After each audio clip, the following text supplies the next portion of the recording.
Been a busy week for members of the senior royal family over here in the United Kingdom, blighted of course by the endless headline-grabbing front pages from the one-time royal known as Meghan Markle, Duchess of Sussex, in a desperate bid to plug that ongoing podcast. This one with of course Mariah Carey and one with a producer actress next week, so we'll look forward to that, no doubt.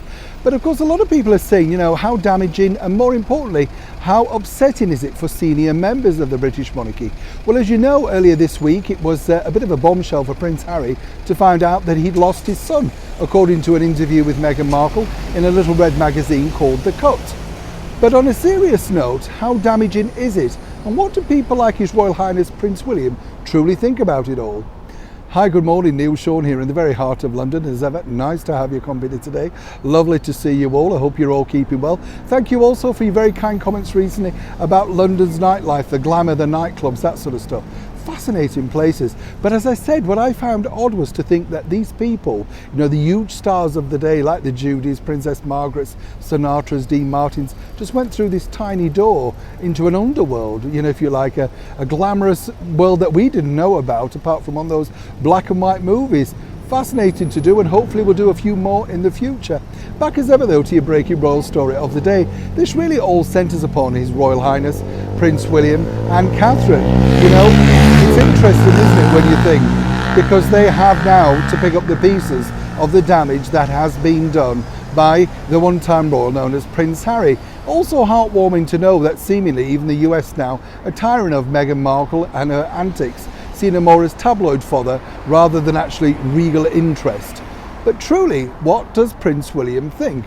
Well, I was talking to a very close source to His Royal Highness, and as one can imagine, he finds it very annoying, to say the least, and that's putting it mildly. We saw that he did have a temper, if you remember, earlier this year at the Wimbledon Tennis Championships, when a little expletive came out. Yes, that's right.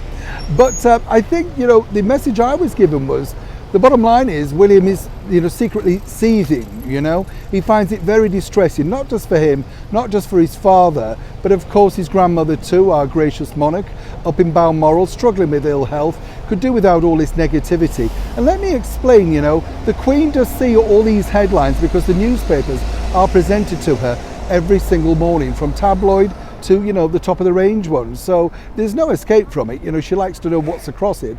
But according to a good source, William basically feels that ultimately there's not really much they can do. If they answer back, it sparks the fire, makes it even more damaging, if you like. So while they're secretly seething with fury, the idea, according to that good source, is that William simply will let the fire burn out. Now, I think this is a wise move. I don't know about you, but Meghan and Harry got off to a glittering start, some might say, with all those mega deals. But isn't it interesting to know now, further down the line, each time they do something, seemingly their star power is diminishing. Many might say that's not true because they're coming over here to the United Kingdom. They are coming over with a crew, it's all part of a deal.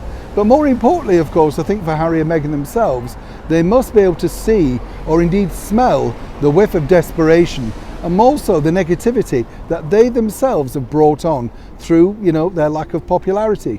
And when you think about it with Prince William, he's been wise about so many things so far. Perhaps he could just be wise about this too. So will Harry and Meghan truly burn out? As ever, when I know more, you'll know more. Neil Sean in the very heart of London.